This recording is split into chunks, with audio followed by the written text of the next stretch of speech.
शुरू करें सर? बिल्कुल, 37 मिनट है आपके। सर मुझको विश्वास है कि आप समय पे समाप्त करेंगे। हाँ जी, बिल्कुल करेंगे सर। सबसे पहले तो सर आपका धन्यवाद कि आपने यूनियन बजट 2025-26 पर आम आदमी पार्टी की ओर से मुझे बात रखने का मौका दिया। सर, इस बजट को सरकार ने मिडिल क्लास का बजट कहकर बताया और कहा कि ये मिडिल क्लास की सारी समस्याओं का हल है इस बजट में। तो सबसे पहले सर मैं मिडिल क्लास की चर्चा करना चाहूँगा, उसके बाद अपने भाषण के अन्य भागों पे जाता जाऊँगा। सर, पहली बात तो यह है कि सरकारें मिडिल क्लास को एक आत्मा रहित कंकाल समझती हैं जिसकी हड्डियों पे चढ़ के $5 ट्रिलियन इकोनॉमी बनाना चाहती हैं। सर, इस देश का मिडिल क्लास कमर तोड़ मेहनत करता है, लेकिन इस मेहनत के बावजूद मिडिल क्लास गरीब हो रहा है, अमीर नहीं हो रहा। गरीबों के लिए तो अक्सर सब्सिडीज और स्कीम्स लाई जाती हैं जो कि लानी भी चाहिए। अमीरों के लिए production linked incentives, rebate, tax incentives, न जाने क्या क्या लाया जाता है, लेकिन इस देश के मिडिल क्लास को कुछ हासिल नहीं होता। ऐसा लगता है कि सरकारें समझती हैं कि देश के मिडिल क्लास के ना सपने हैं ना अरमान है, लेकिन वो सोने का अंडा देने वाली वो मुर्गी है जिसकी गर्दन जब चाहे मरोड़ के टैक्स वसूल लिया जाए। इसी के चलते सर मैं कहना चाहता हूं कि इस देश में मांग यानी कि डिमांड इसलिए गिर रही है क्योंकि इस देश का मिडिल क्लास सिकुड़ रहा है। तमाम आंकड़े एफएमसीजी सेक्टर से लेके गाड़ी बेचने वाले कंपनियों की सेल्स के आप उठाकर देखेंगे तो वो आपको यही बताएंगे कि इस देश का मिडिल क्लास खर्च नहीं कर रहा, और खर्च इसलिए नहीं कर रहा क्योंकि उसकी जेब में आमदनी ही नहीं है। मिडिल क्लास खाली सेंसस के लिए नहीं है सर, उसके भी अपने अरमान हैं, उसके अपने सपने हैं। 1989 में यूनाइटेड स्टेट्स ऑफ अमेरिका में एक पिक्चर बनी थी जिसका नाम था Honey I shrunk the kids. मुझे लगता है भारत देश में वर्ष 2025 में पिक्चर बननी चाहिए honey I shrunk India's middle class. Sir, मैं आपको साफ तौर पे बताना चाहता हूं कि मिडिल क्लास टैक्स उससे वसूला जाता है जैसे उससे किसी अधिकार से हम टैक्स ले रहे हैं और सुविधा उसको एहसान मुताबिक दी जाती है। सर, नेस्ले इंडिया के अभी आंकड़े आए जो इस देश की सबसे बड़ी एफएमसीजी कंपनियों में आता है।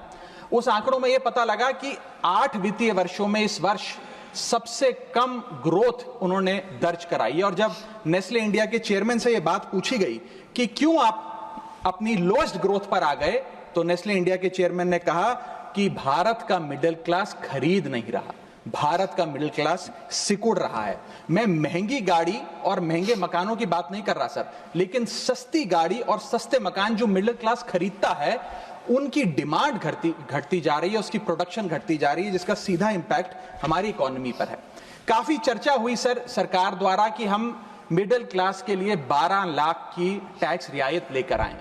मैं सर बतौर चार्टर्ड अकाउंटेंट ये बताना चाहता हूं कि ना ही ये टैक्स एग्जेम्पशन है, ना ही ये टैक्स डिडक्शन है, ये एकमात्र टैक्स रिबेट है। इस रिबेट का स्वागत हम सब करते हैं, हम सबको खुशी हुई, लेकिन मैं आपको इन तीनों में फर्क बताना चाहता हूं और ये दिखाना चाहता हूं कि कैसे चोर दरवाजे से इंडियन मिडिल क्लास से अभी भी इनकम टैक्स वसूला जा रहा है। पहली चीज सर, ये इनकम टैक्स एग्जेम्पशन नहीं है। एग्जेम्पशन होता है जैसे एक सोर्स ऑफ इनकम पर इनकम टैक्स लगे ही ना, जैसे कि इस देश में एग्रीकल्चरल इनकम, खेती बाड़ी से जो कमाई होती है उस पर कोई इनकम टैक्स नहीं लगता। ये वो नहीं है। ये टैक्स डिडक्शन भी नहीं है। टैक्स डिडक्शन होता है कि फर्ज करिए आपने साल में 15 लाख रुपए कमाए, इनकम टैक्स डिडक्शन आपको 12 लाख रुपए की मिली, तो 15 घटा 12 3 लाख पर आपको इनकम टैक्स देना पड़ेगा। ये टैक्स डिडक्शन भी नहीं है, ये टैक्स रिबेट है। यानी कि 12 लाख तक अगर आपने पैसा कमाया साल में तो आपको इनकम टैक्स नहीं देना, लेकिन जैसे ही 12 लाख से ज्यादा, फर्ज करिए आपने 12 लाख 1,000 रुपए कमाया, तो पूरे 12 लाख 1,000 पे आपके स्लैब अनुसार आपसे इनकम टैक्स वसूला जाएगा। और दूसरी चीज, कैपिटल गेन्स पे, यानी कि अगर आप अपने कोई मकान बेचते हैं, सोना बेचते हैं, इक्विटीज बेचते हैं, शेयर्स बेचते हैं, उस पर जो कैपिटल गेन पे, मुनाफे पे लगता है टैक्स, वो इस 12 लाख की सीमा में नहीं आएगा, उस पे आपको अतिरिक्त टैक्स देना पड़ेगा। सर, लेकिन इस 12 लाख की रियायत से कितने लोगों को भारत देश में फायदा हुआ, यह भी समझने की आवश्यकता है।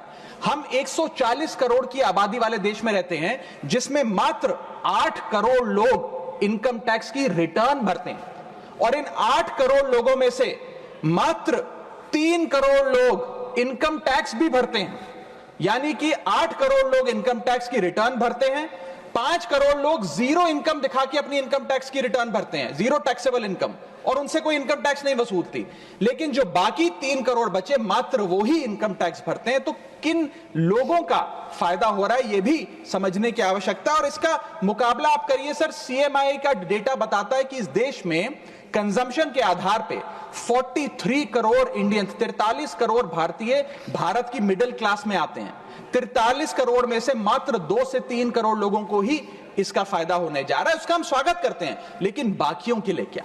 वित्त मंत्री जी ने यह फैसला जब सुनाया तो कहा कि इससे भारत की कंजम्पशन बढ़ेगी, खपत बढ़ेगी और इकोनॉमी का चक्का, इकोनॉमी का पहिया चलने लग जाएगा। मैं आपको बताना चाहता हूं और इस सदन में भविष्यवाणी करता हूं सर, कि इस टैक्स रियायत से इस देश की कंजम्पशन नहीं बढ़ने वाली।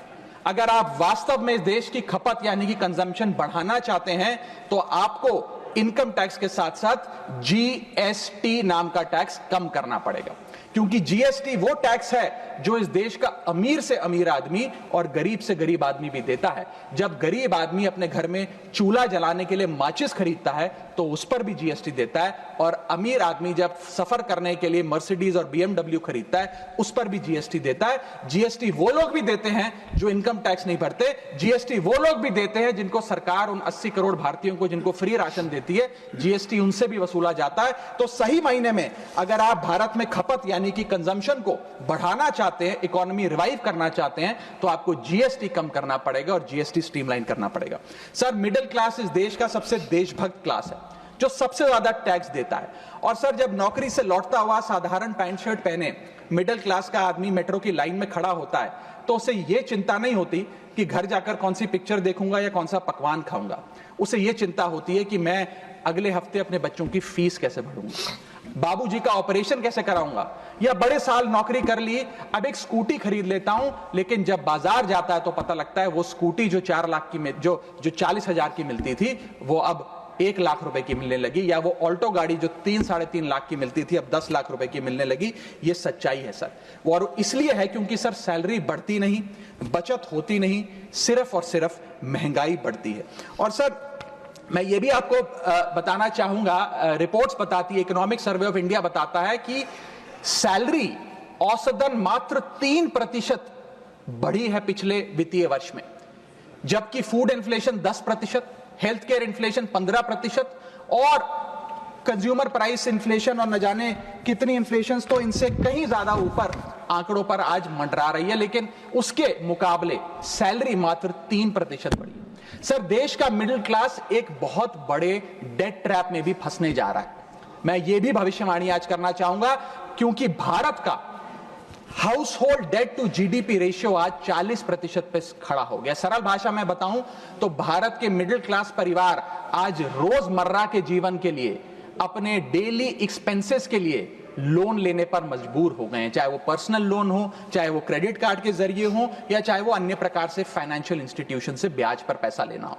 यानी कि जो सैलरी 1 तारीख को आती है वो पहले ही आपके रोजमर्रा के जीवन में जो आपने खर्चा करने के लिए ब्याज पर पैसा लिया हुआ है उसके भुगतान में लग जाती है, और इंडिया का मिडिल क्लास एक डेट ट्रैप में फंसता जा रहा है। ये लोन कोई मकान बनाने के लिए या दफ्तर खरीदने के लिए या एसेट क्रिएशन के लिए नहीं है, ये day to day expenses meet करने के लिए, जो भारत के मिडिल क्लास को एक डेट ट्रैप में खड़ा करता जा रहा है। सर, सैलरी तो 7 तारीख को आती है महीने की, लेकिन 1 तारीख को मकान मालिक आ जाता है दरवाजे पे दरवाजा खटखटाने की किराया दो। और सारी उम्र काम करने के बाद एक मिडिल क्लास का आदमी सोचता है कि अंत में रिटायरमेंट के समय एक छोटा सा अपना मकान, जमीन खरीद के मकान बनाऊंगा।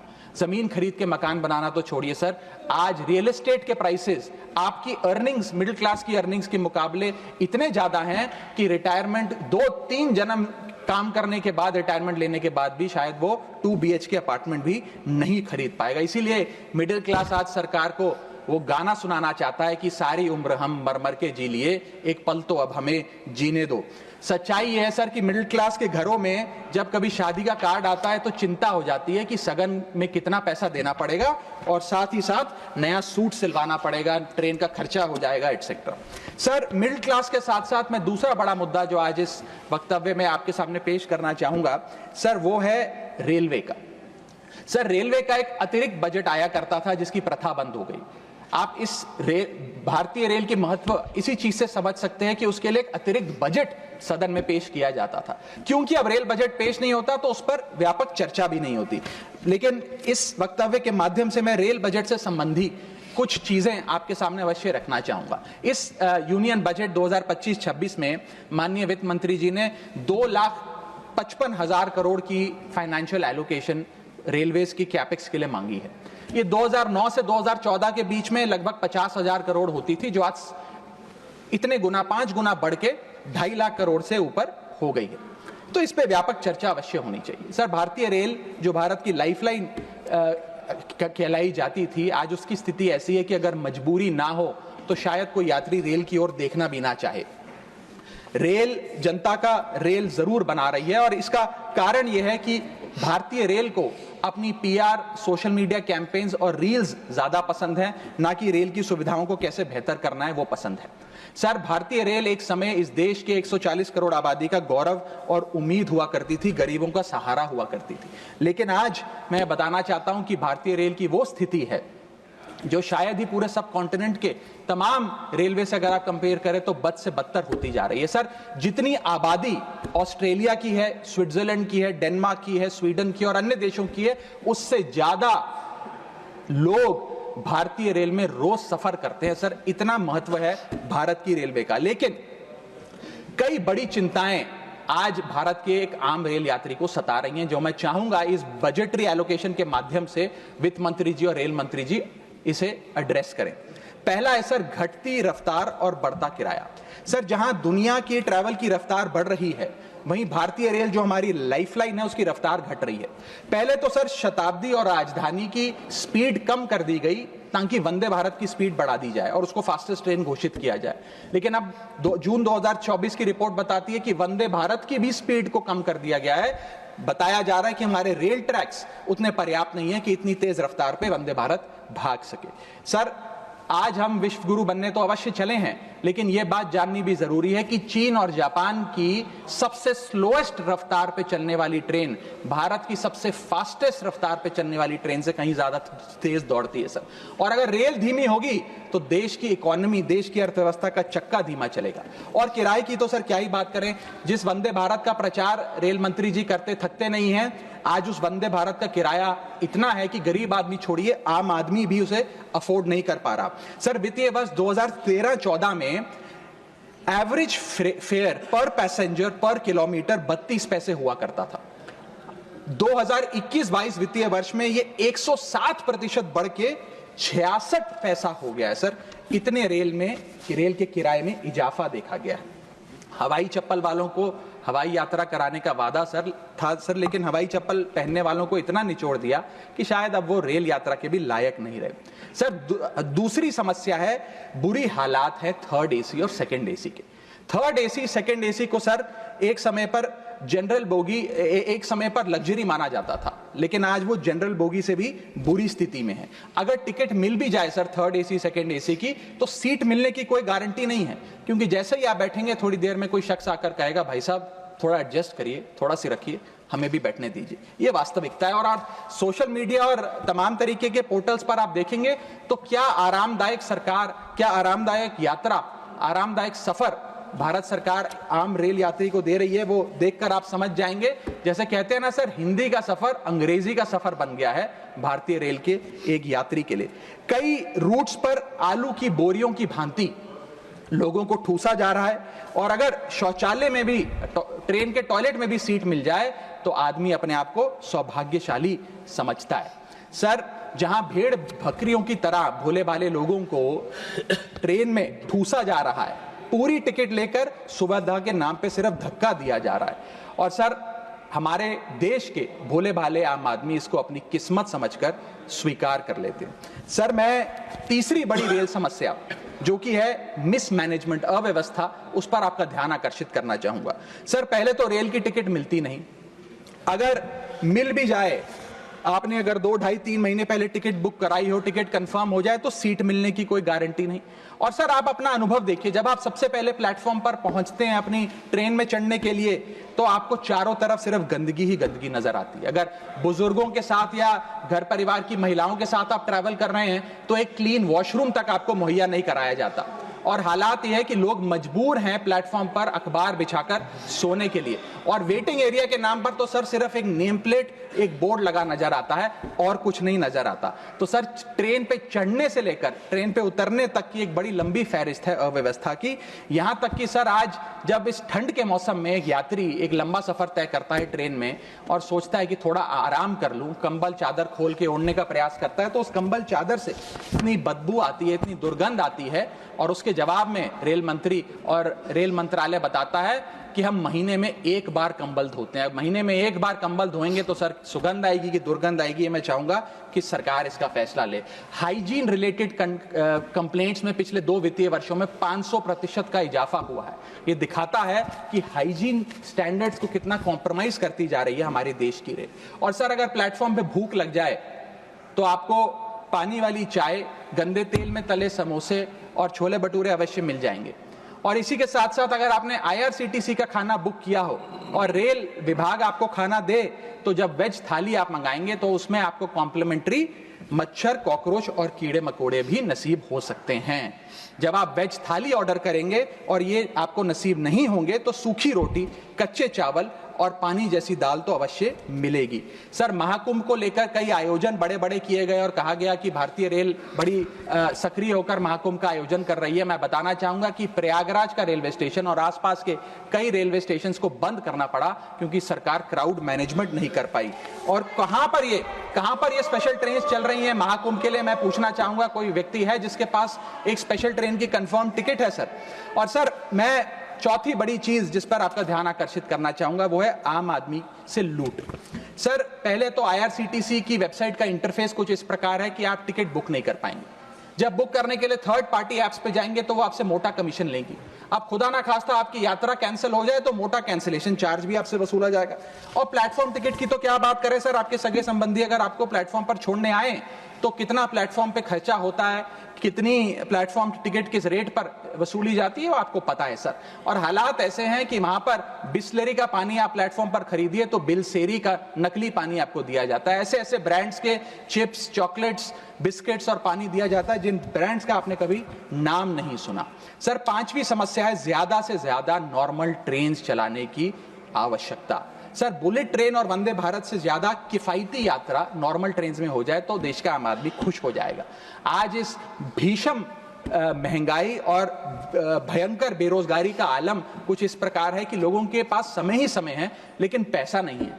भले ही आप आधा 1 घंटा रफ्तार धीमी कर दें लेकिन 2000 रुपए में मिलने वाली टिकट को ट्रेन की 500-600 रुपए कर दें तो आम आदमी का बहुत भला हो जाएगा।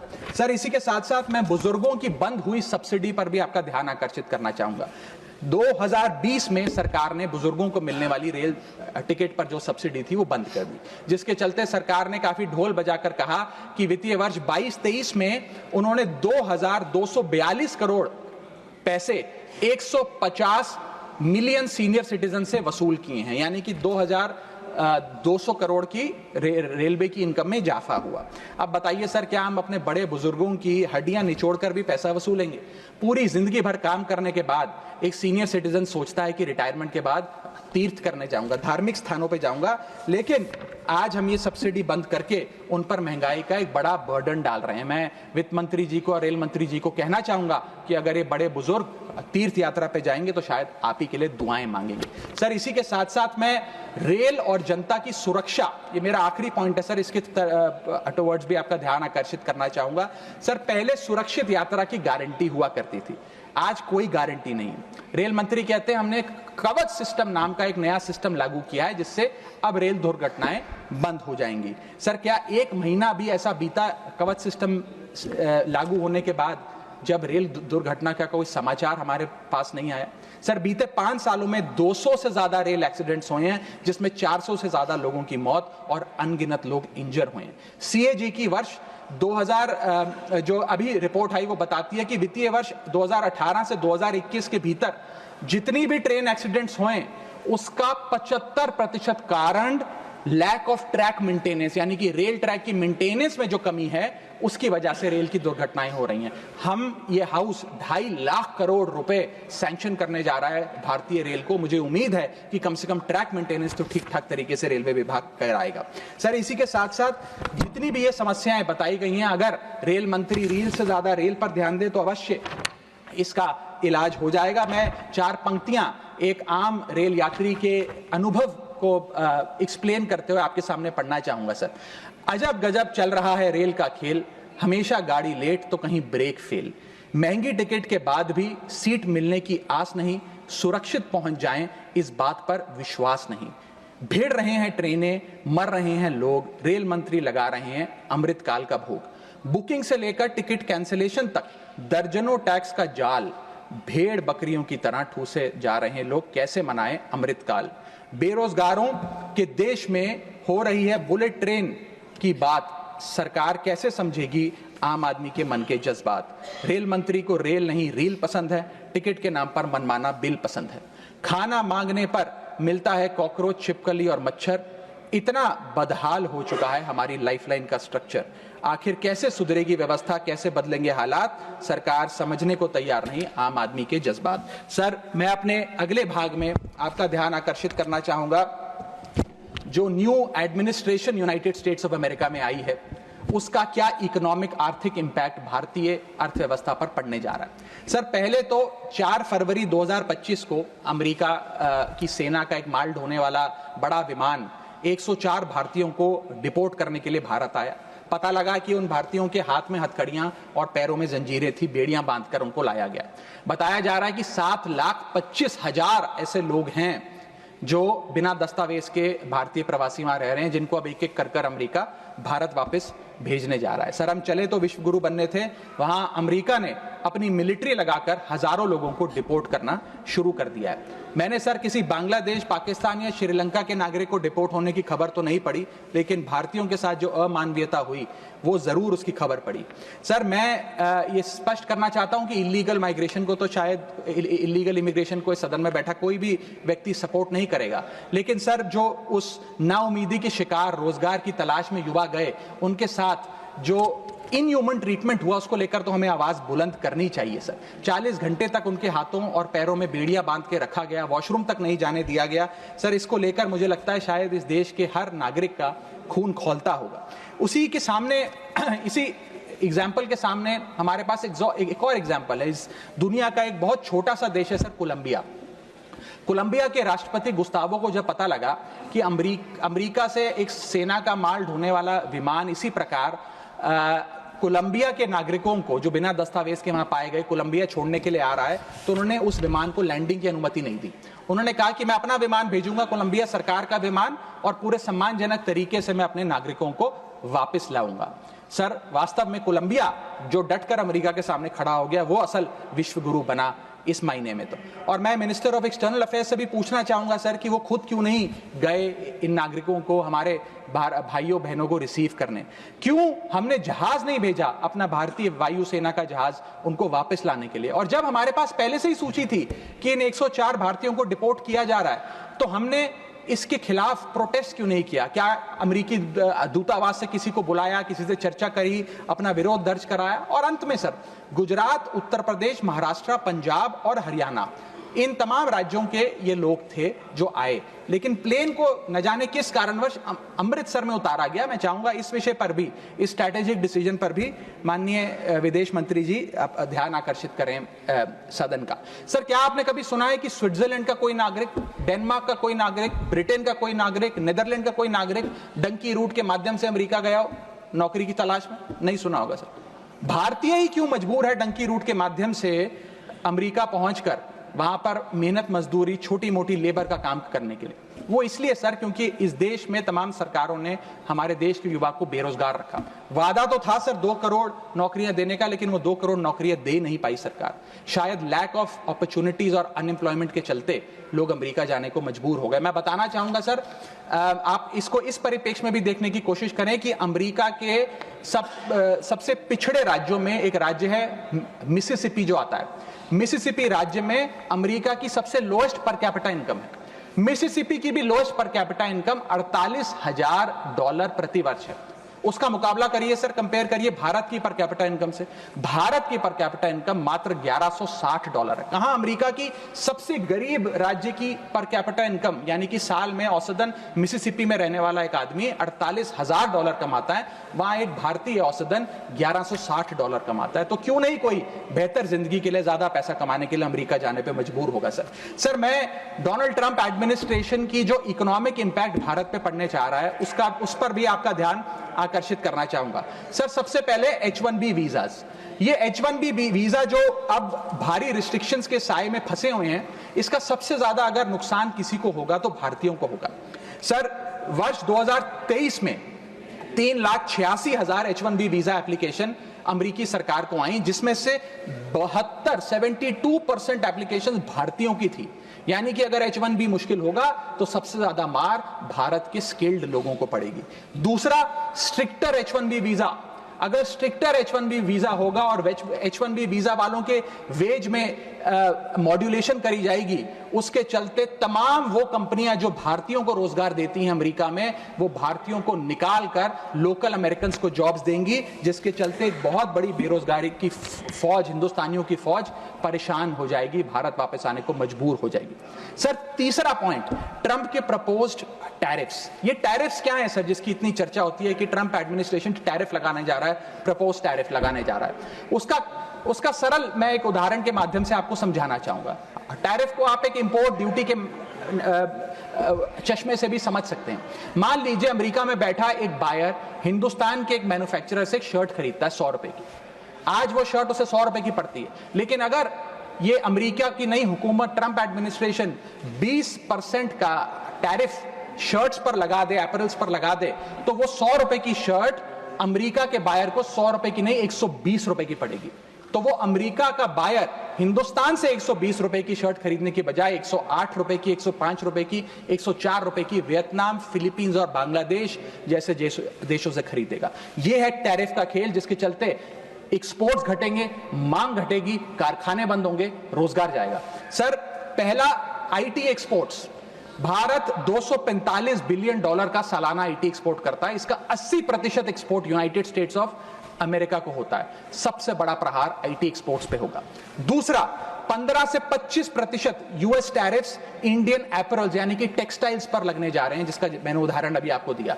इसके चलते कॉस्ट एडवांटेज भारतीय मैन्युफैक्चरर्स की घट जाएगी, सोर्सिंग और बाइंग हिंदुस्तान से बंद हो जाएगी, और करीब करीब एस्टिमेट्स बताते हैं 2 मिलियन जॉब्स भारत की टेक्सटाइल और गारमेंट इंडस्ट्री की बंद हो जाएगी, जिसमें मेरे लुधियाने, पंजाब से लुधियाने में बहुत सारे टेक्सटाइल हब्स हैं, तमिलनाडु में है, गुजरात में, उनको सबको खामियाजा भुगतना पड़ेगा। सर इसके साथ साथ propose tariffs on Indian pharmaceuticals Donald Trump administration लगाने जा रही है। आज जितने भी pharmaceutical products, generic drugs, generic दवाइयां भारत यूएस को एक्सपोर्ट करता है, उन सब पर यह इंपोर्ट ड्यूटी लग जाएगी। मैं आपको बताना चाहूंगा 40% यूएसए की जितनी खपत है उसके 40% जेनरिक दवाइयां और ड्रग्स भारत सप्लाई करता है। तो इतना बड़ा प्रहार भारत की इंडियन फार्मा इंडस्ट्री पे होने जा रहा है, जिसके चलते रेवेन्यू लॉसेस और जॉब लॉसेस होने जा रहे हैं। तीसरा point, proposed 25% US tariff on Indian auto companies.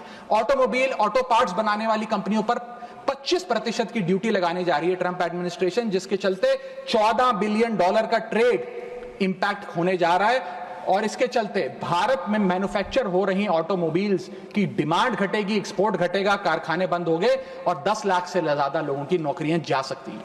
Sir चौथा और महत्वपूर्ण पॉइंट, एक बहुत बड़ी बेरोजगारों की फौज भारत की ऑलरेडी बेरोजगार फौज में जुड़ जाएगी। पूछिए कैसे सर?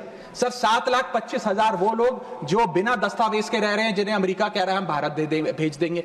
1 मिलियन वो लोग जिनका ग्रीन कार्ड अभी पेंडिंग है, उनका ग्रीन कार्ड कैंसिल हो जाएगा।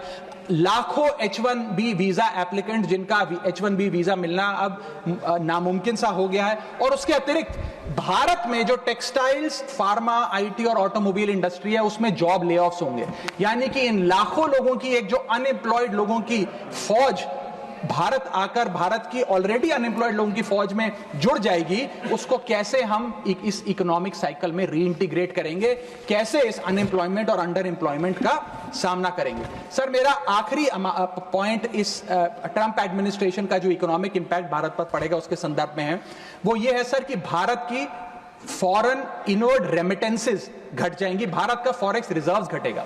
सर, वर्ष 2024 में डॉक्यूमेंटेड एंड अनडॉक्यूमेंटेड भारतीय प्रवासी भारतीय जो यूएस में रहते हैं, उन्होंने कुल मिलाकर $111 बिलियन भारत भेजे। यानी कि वहां पर जो आदमी रहता है वो कमाई करता है, वो पैसा हिंदुस्तान भेजता है ताकि हिंदुस्तान में जो उसका परिवार, बूढ़े माँ बाप, बीवी बच्चे, भाई बहन हैं, वो सम्मानजनक जीवन जी सकें। जब उनकी नौकरियां ही नहीं रहेंगी, जब वो पैसा ही नहीं कमाएंगे, तो वो क्या पैसा भेजेंगे? जब वो पैसा नहीं भेजेंगे तो भारत के फॉरेक्स रिजर्व्स घटेंगे, और फॉरेक्स रिजर्व्स घटने की वजह से रुपया और कमजोर होगा और डॉलर और मजबूत होगा। सर, भारत की कॉर्पोरेट टैक्स कलेक्शंस में 3 से 4 हजार करोड़ का नुकसान होने जा रहा है इस ट्रंप एडमिनिस्ट्रेशन के प्रपोज टैरिफ्स की वजह से, और इन्फोसिस, टीसीएस जैसी बड़ी बड़ी कंपनियां अब 80 से 90% अमेरिकी लोगों को नौकरियां देंगी। भारतीय जो H1B वीजा पे वहां काम कर रहे हैं उनको निकालने का काम शुरू होने जा रहा है। सर, जो अमेरिका कहता है वो भारत हमेशा से करता है, एक वफादार दोस्त की तरह। अमेरिका कहता है ईरान से कम तेल खरीदो, हम कम तेल खरीदते हैं। अमेरिका कहता है मुझसे वेपन्स खरीदो, हम डिफेंस हेलीकॉप्टर्स उनसे खरीदते हैं। अमेरिका कहता है फलाने देश पे मैंने सैंक्शन लगा दिया, इस पे रिस्ट्रिक्शंस लगा दी, इससे आप अपना व्यापार बंद कर दो, हम व्यापार बंद कर देते हैं। अमेरिका कहता है रशिया से डिफेंस एयर सिस्टम ना खरीदो, हम उसे निलंबित कर देते हैं। लेकिन उसकी इन सारी चीजों को मानने और एक वफादार दोस्त होने के नाते हमने ये चीजें मानी भी, उसके बदले भारत को मिलता क्या है सर? और सर, सबसे जरूरी बात, भारत में एक बहुत बड़े वर्ग ने और खास तौर पे भारतीय जनता पार्टी के समर्थकों ने सोशल मीडिया पर कैंपेन चलाया ट्रंप को जिताने के लिए कि ट्रंप चुनाव जीत जाए। न जाने कितने ट्वीट, फेसबुक, इंस्टाग्राम, यूट्यूब पे वीडियो बना कर डाले कि ट्रंप जीत जाए। यहां तक कि कुछ लोगों ने तो हवन और अनुष्ठान भी किए कि डोनाल्ड ट्रंप अमेरिका के राष्ट्रपति फिर से बन जाए। लेकिन उसके बदले हमें हासिल क्या हुआ? पहला झटका जो ट्रंप एडमिनिस्ट्रेशन ने दिया सर, वो भारत को दिया। सर, इन 104 भारतीय जो वापस आए हैं, जिनकी हाथों में जंजीरें और पैरों में बेड़ियां थी, उनके लिए भी सर 4 पंक्तियां लाया हूं, गौर फरमाइएगा। सपना था कि अमेरिका जाकर कुछ कमाएंगे, ये नहीं पता था कि ऐसे बांधकर वापस लाए जाएंगे। हाथों में हथकड़ी, पैरों में बंधी रही बेड़ियां, दर्द से टूटती और चटकती रही एड़ियां, कस के बांधा जंजीरों से जैसे कोई सामान, टपकते आंसू सुनाते हैं क्रूरता की दास्तां। सपने में भी नहीं सोचा था कि ऐसा मंजर, मगर अपनों ने ही खोप दिया पीठ में खंजर। क्या बीती होगी उन पर, ये वो ही जानेंगे, उनके जख्मों को विदेश मंत्री नहीं पहचानेंगे। हर चेहरे पर लिखी है क्रूरता की कहानी, हर चेहरे पर लिखी है क्रूरता की कहानी, गुनाह सिर्फ इतना कि वो है हिंदुस्तानी। सर, अंत में मैं बस समाप्त कर रहा हूं सर। मैं आपका ध्यान आकर्षित करना चाहूंगा डीवैल्यूएशन ऑफ द इंडियन रुपी पर, कि गिरता हुआ रुपया। सर, रुपये आज ऑल टाइम लो पर है। जब मई 2014 में ये सरकार बनी थी तब $1 58 रुपए के आसपास मंडराता था। आज $1 87 रुपीज के आसपास मंडरा रहा है, which is an all time low. Sir, रुपया कोई कागज की एक टुकड़ा, कोई पीस ऑफ पेपर नहीं है। रुपया कोई करेंसी भी नहीं है। रुपया हमारी देश की प्रतिष्ठा है। करेंसी गिरती है तो देश की प्रतिष्ठा गिरती है। तमाम देश एक दूसरे देश को कितना सम्मान देना है, ये इस बात से भी तय करते हैं कि उसकी करेंसी की कितनी वैल्यू है। और अगर हमारी इंटरनेशनल पहचान कमजोर होती है तो हमारी अर्थव्यवस्था भी कमजोर होगी। सर, इसके साथ साथ जैसे जैसे रुपया गिरता है, हमारे देश में इन्फ्लेशन वैसे वैसे बढ़ती है। इसलिए क्योंकि हम बहुत सारी वस्तुएं इंपोर्ट करते हैं, तो इंपोर्टेड इन्फ्लेशन भी हमारे देश के टोटल इन्फ्लेशन का एक बहुत बड़ा हिस्सा है। मैं आपको उदाहरण के तौर पे बताना चाहूंगा सर कि मान लीजिए एक शर्ट हम अमेरिका से खरीदते थे 74 रुपए की पिछले साल, क्योंकि $1 74 रुपए का था। आज वही शर्ट खरीदने के लिए हमें 86-87 रुपए देने पड़ेंगे। यानी कि भारत के लिए वो कॉस्ट पड़ेगी, भारत के बायर के लिए कॉस्ट पड़ेगी, और इन टर्न वो ज्यादा कॉस्ट आम आदमी को पास ऑन करी जाएगी। सर, 5 प्रकार की इन्फ्लेशन बढ़ रही है क्योंकि डॉलर बढ़ रहा है और रुपया गिरता जा रहा है, रुपये न्यूनतम स्तर पे आके खड़ा हुआ है। पहला है food inflation. Sir, Bharat edible oils और पल्सेस बड़ी मात्रा में इंपोर्ट करता है। भारत की खपत भारत का 56% एडिबल ऑयल हम इंपोर्ट करते हैं और भारत की पल्सेस की कंजम्पशन का 15% क्वांटिटी हम इंपोर्ट करते हैं। जब इतनी बड़ी क्वांटिटी में हम ये चीजें इंपोर्ट करते हैं तो अगर रुपया गिरेगा, डॉलर कमजोर होगा तो हमारा फूड इन्फ्लेशन बढ़ेगा। दूसरा इन्फ्लेशन जो बढ़ेगा वो है एनर्जी इन्फ्लेशन। सर, हम अपने क्रूड ऑयल यानी कि पेट्रोल, डीजल और जेट फ्यूल्स जिसे मैं कहूं, उनको इंपोर्ट करते हैं। 85% भारत की जितनी खपत है उसका हम क्रूड ऑयल इंपोर्ट करते हैं अन्य देशों से। उसके अतिरिक्त कोल और नेचुरल गैस भी इंपोर्ट करते हैं। जब रुपया गिरेगा तो ये एनर्जी बास्केट की जो वस्तुएं हैं इनका दाम भी बढ़ेगा और ये और महंगी होती जाएंगी। और जब पेट्रोल डीजल के दाम बढ़ेंगे तो हर चीज पर इंपैक्ट आएगा, चाहे वो रोटी, कपड़ा, मकान, सब्जियां, फल और दूध ही क्यों ना हो। और इसी के चलते जब क्रूड ऑयल अंतर्राष्ट्रीय बाजार में घटता भी है, हम उसका लाभ अपने नागरिकों को नहीं दे पाते, क्योंकि भारत सरकार की तो जेब ढीली ही होती रहती है, क्योंकि रुपया गिर रहा है, ज्यादा रुपया हमें देना पड़ता है डॉलर खरीदने के लिए। सर, तीसरा इन्फ्लेशन जो डीवैल्यूएशन ऑफ इंडियन रुपी के चलते होगा वो है health care inflation. Bulk drugs, medical equipments और हेल्थ केयर कंज्यूमेबल्स बड़ी तादाद में अन्य देशों से भारत खरीदता है, जिसके सारे कॉन्ट्रैक्ट्स डॉलर में सेटल किए जाते हैं। इसके चलते रुपए गिरने की वजह से हेल्थ केयर के आइटम्स भी महंगे होते जाएंगे। चौथा इन्फ्लेशन है सर एजुकेशन इन्फ्लेशन। लाखों लोग, भारत के लाखों बच्चे विदेश में पढ़ाई करते हैं। माँ बाप कमाते तो रुपए में हैं, लेकिन ट्यूशन फी, अकोमोडेशन फी, लिविंग एक्सपेंसेस, ये तमाम चीजें डॉलर में खर्च करने पे मजबूर होते हैं। इसीलिए सबसे ज्यादा अगर किसी को हिट करेगा ये डीवैल्यूएशन ऑफ द इंडियन रुपी, तो उन लोगों को करेगा जो विदेश में पढ़ रहे हैं। सर, आज से 4 साल पहले एक संपन्न परिवार अगर अपने बच्चे को यूनाइटेड स्टेट्स ऑफ अमेरिका में 4 साल का अंडर ग्रेजुएशन कोर्स कराने के लिए भेजता था तो करीब करीब 1 करोड़ रुपए का खर्चा आता था। आज क्योंकि डॉलर इतना मजबूत और रुपया इतना कमजोर हो गया है, ये अमाउंट बढ़ के 2 से 2.5 करोड़ रुपए हो गया। सर, इसी के साथ साथ मैं बताना चाहूंगा कि 5वीं बड़ी इन्फ्लेशन जो इस देश में होने जा रही है गिरते हुए रुपए के चलते, वो है electronics inflation. Sir, major electronic components Bharat import करता है। सर, समाप्त कर रहा हूं। भारत इंपोर्ट करता है। इन सारे इलेक्ट्रॉनिक आइटम्स की सेटलमेंट यूएसडी में होती है।